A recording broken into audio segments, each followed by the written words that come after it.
They say empires fall to barbarian hordes and foreign steel. But Rome's greatest enemy wasn't waiting beyond the Rhine or the Danube. It was already inside the palace walls, wearing silk and jewels, carrying the title of Augusta. Her name was Valeria Messalina, and she proved that corruption could devastate an empire more efficiently than any army. The year was 38 AD. Rome stood at the apex of its power, controlling the known world from Britain to Mesopotamia. Into this empire of marble and military might stepped a girl barely past childhood. 15 years old, from one of Rome's most distinguished patrician families, she was chosen to marry Emperor Claudius, a man nearly 40 years her senior. Rome celebrated. The young bride represented hope, fertility, renewal, after the madness of Caligula's reign. They called her the embodiment of Roman virtue. Within 5 years, her name would become synonymous with depravity so extreme that mothers used it to frighten their daughters into obedience. If you were fascinated by the true stories of power, corruption, and the dark side of ancient Rome that history books often sanitize, subscribe now. We were diving deep into the shadows where empires really fall. Let's uncover what Messalina actually did. At first, Messalina played the role perfectly. Ancient writers describe her as devastatingly beautiful, with pale skin, golden hair, and features that captured the classical Roman ideal. She attended state ceremonies with proper dignity, bore Claudius 2 children, Britannicus and Octavia, and seemed every inch the virtuous Roman matron. But behind the public mask, something else was awakening. Rome divided women into 2 categories: the matrona, virtuous wife, and the meretrix, prostitute. Messalina would prove these categories were never as separate as Rome pretended. The palace on the Palatine Hill became her playground, while Claudius buried himself in administrative work, ruling an empire of 60 million people. Messalina began her nocturnal experiments. At first, it was discreet. A guard here, a young senator there. But discretion bored her quickly. What she craved wasn't just pleasure. It was power, the intoxicating rush of making Rome's most powerful men submit to her will, of turning virtue into a weapon. According to the historian Tacitus, writing just decades after her death, Messalina would disguise herself in a blonde wig and cheap perfume, sneaking from the palace to the Subura district, Rome's notorious red light quarter. There, in a brothel run by a madam named Lysiska, the Empress of Rome would work as a common prostitute under the name Lysiska, the she-wolf. She didn't need money. What she needed was the thrill of degradation, of choosing shame as an act of rebellion against everything Rome demanded she be. Imagine the scene. A Roman senator, drunk on wine, stumbling into a Subura brothel for a quick transaction. He sees a blonde woman in the corner, her face partially shadowed, her body available for a few sestertii. He pays, he takes what he wants. Only later, perhaps days later, does he recognize her at a palace banquet, the terror in his eyes as he realizes he's just fucked the emperor's wife. And Messalina's smile as she acknowledges the recognition. She owned him now, completely. This wasn't just about sex. It was about control. Every senator, every guard, every nobleman who submitted to her became a liability to himself and an asset to her. Shame was her currency, and she was hoarding it like gold. But the brothel visits were just the beginning. What Messalina did inside the palace walls made her Subura adventures look tame. She transformed the imperial residence into what Roman historians would later call a temple of perversion. Banquets weren't just feasts anymore. They were auditions. Gladiators fresh from the arena, prisoners from conquered provinces, the sons and daughters of the nobility, all summoned for the Empress entertainment. Those who refused often found themselves facing false charges of treason. Those who complied found themselves trapped in a web of mutual degradation. The most infamous story comes from the poet Juvenal, writing in the early 2nd century. He claims Messalina organized a competition with Rome's most celebrated prostitute, a woman named Scylla. The challenge was simple: endurance. Who could service more clients in a single night? The event was held in a private villa, witnessed by selected members of Rome's elite, people who needed to be reminded of their place in Messalina's empire of shame. Scylla was a professional. For 20 years she had serviced everyone from common soldiers to wealthy merchants. She was famous for her stamina, her technique, her ability to perform mechanically for hours. The betting ran heavily in her favor. Messalina was, after all, just an amateur, a bored empress playing at prostitution. The contest began at sunset. By midnight, Scylla had serviced 25 men. Her movements were efficient, practiced, almost bored. This was just work for her, but Messalina approached it differently. Each encounter seemed to energize rather than exhaust her. By dawn, when Scylla finally collapsed in exhaustion after her 30th client, Messalina was still going. 35, 40. She didn't stop until there were no men left willing or able to continue. The room fell into horrified silence. This wasn't a victory. It was revelation. They had just witnessed their Empress transform herself into a living insult to everything Rome claimed to value. And the worst part? She looked triumphant. Juvenal wrote that she left the villa exhausted but unsatisfied, as if no amount of degradation could fill whatever void drove her. Why did she do it? Historians have debated for 2 millennia. Some claim insatiable lust. Others suggest psychological damage from being married at 15 to a man she could never love. A few modern scholars propose it was a calculated political strategy, using sexual humiliation to control Rome's elite more effectively than any legislation. Perhaps it was all of these, or perhaps Messalina discovered something darker. That in a world where women were supposed to embody purity, choosing degradation gave her more power than virtue ever could. Her targets came from every level of Roman society. Senators were forced into degrading acts while their peers watched. Aristocratic women were coerced into performing with slaves and criminals. Young nobles, male and female, found themselves summoned to the palace and given a choice: participate or be destroyed. And destruction was always an option. Bodies began appearing in the Tiber. A senator found drowned. A wealthy merchant who had resisted Messalina's advances, suddenly accused of treason and executed. A noblewoman who had refused to attend the palace orgies, mysteriously dead from illness. The message was clear. The Empress did not accept rejection, and Rome's traditional power structures were helpless against her. She weaponized shame in a way military force never could. A general could resist a direct threat, but what defense existed against being forced into an act so degrading that merely speaking of it would destroy your reputation? Messalina created a court where everyone was complicit, everyone was guilty, and therefore everyone was silent. Even religion became a tool. Messalina organized ceremonies that mocked the sacred rites of Venus and Bacchus. Participants would begin dressed in priestly robes, performing traditional rituals.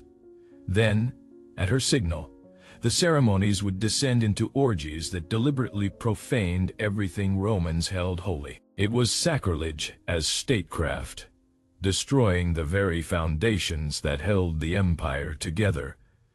But what about Claudius? The histories paint him as either blind or cowardly, unable or unwilling to see what his wife was doing. The truth was probably more complex.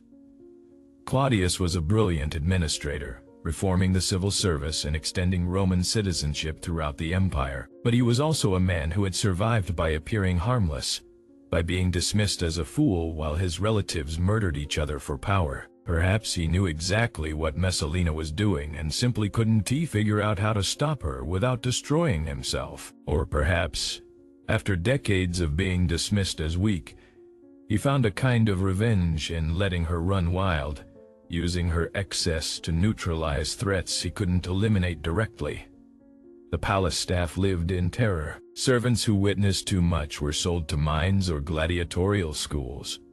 Freed slaves who had served faithfully for decades suddenly disappeared. The Praetorian Guard, Rome's elite soldiers, were supposed to protect the imperial family. Instead, many became Messalina's accomplices or victims, depending on their usefulness. The corruption was total, systematic, and apparently unstoppable. For years, Rome endured, the empire functioned. Legions marched, taxes were collected, aqueducts were built. On the surface, everything gleamed with marble and military might. But behind closed doors, the moral authority of the state was rotting. Every scandal weakened the Senate's power. Every depraved banquet made Claudius' rule more precarious. Messalina's empire of shame was hollowing out Rome from within.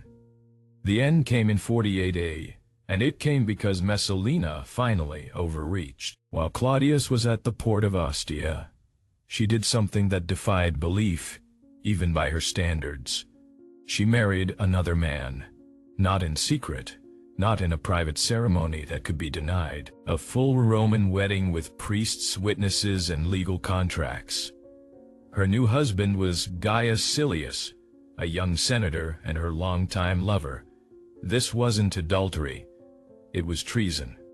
By Roman law, Messalina's marriage to Claudius was valid. She remained Empress, which meant Silius, through marriage, had just become emperor. Whether she was insane, calculating a coup, or simply addicted to pushing boundaries, we'll never know.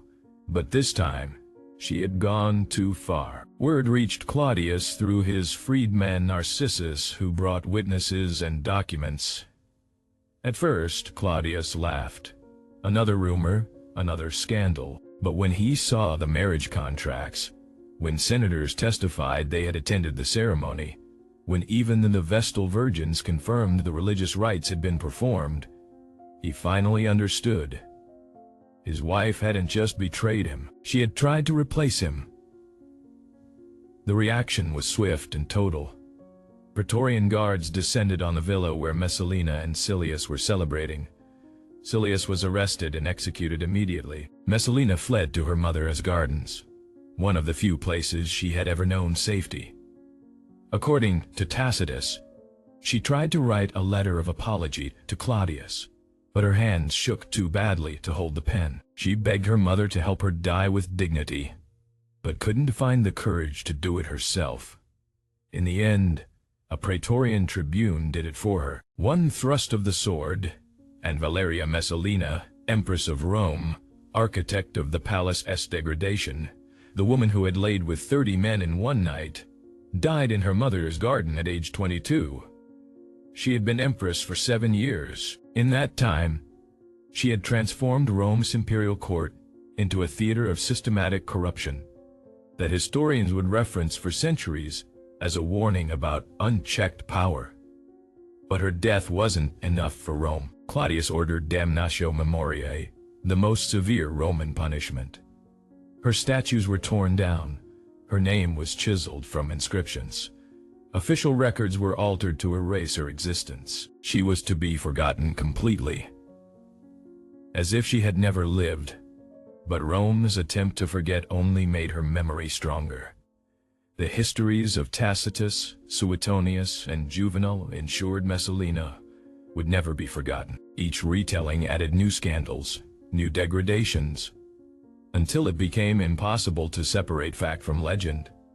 Did she really compete with prostitutes? Did she actually organize orgies in the palace? Were the stories of senators forced into humiliating acts true? Or were they propaganda created by her enemies after her death? Modern historians debate these questions endlessly. Some suggest Messalina was a victim, a child bride who acted out trauma in the only way available to her. Others see a calculating politician who used sex as a weapon because women were barred from wielding actual power. A few argue the stories were entirely fabricated by male historians who needed a scapegoat for Claudius's weaknesses. But the details matter less than the pattern. Whether Messalina did everything attributed to her or only half of it, she represented something Rome could tolerate. A woman who took the tools of male power, shame, degradation, control, and wielded them against the men who thought they owned her.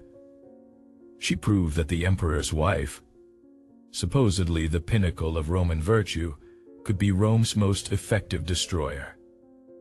Her legacy echoes through time. Every generation finds its own Messalina, the woman too powerful, too sexual, too shameless for the society that created her. The name became synonymous with insatiable lust, with corruption, with the danger of female sexuality unbound by male control.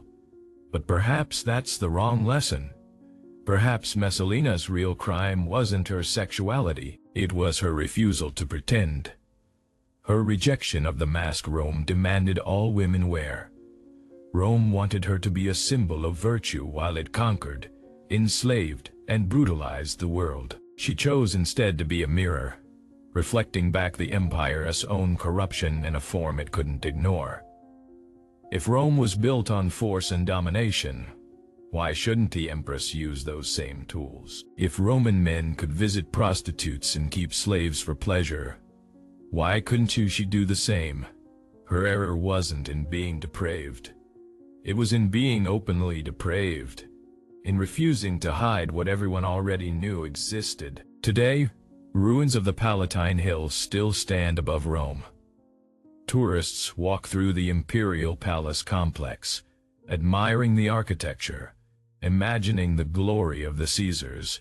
Tour guides mention Messalina, if at all, as a scandalous footnote. They don't discuss how her 7 years as Empress revealed the fundamental rot at Rome's core, how her excesses were symptoms of a system that treated people as commodities and power as the only virtue that mattered. Empires don't fall in a day, they collapse slowly, from within, as the gap between their professed values and actual practices becomes too wide to sustain. Rome claimed to value virtue, family, the gods, and honor. But Rome was also built on slavery, conquest, and the systematic exploitation of conquered peoples. Messalina didn't create that hypocrisy.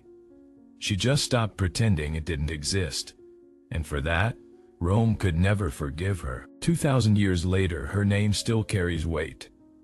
Call a woman Messalina in any Western language, and everyone understands the insult. She has become myth, cautionary tale, the ultimate example of female sexuality as destructive force. But myths reveal truths that history tries to hide. Messalina's story tells us that empires fear their own corruption more than any external enemy.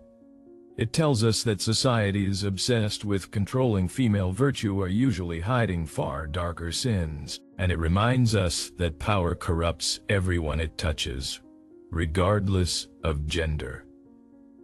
The Roman empress who lay with 30 men in one night wasn't just a scandal. She was a symptom of empire in decay.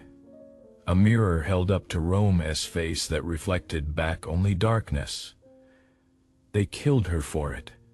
They erased her name from stone, but they couldn't erase the truth she embodied. That Rome's greatest threat was never the barbarians at the gates. It was always the corruption within. If this story made you think differently about power, corruption, and how history judges women versus men, leave a comment. Tell us what you believe really drove Messalina. And if you want to explore more dark truths from ancient history, the scandals buried in marble and propaganda, subscribe and journey deeper into the shadows with us. Because empires fall the same way in every era, and the warning signs are always there.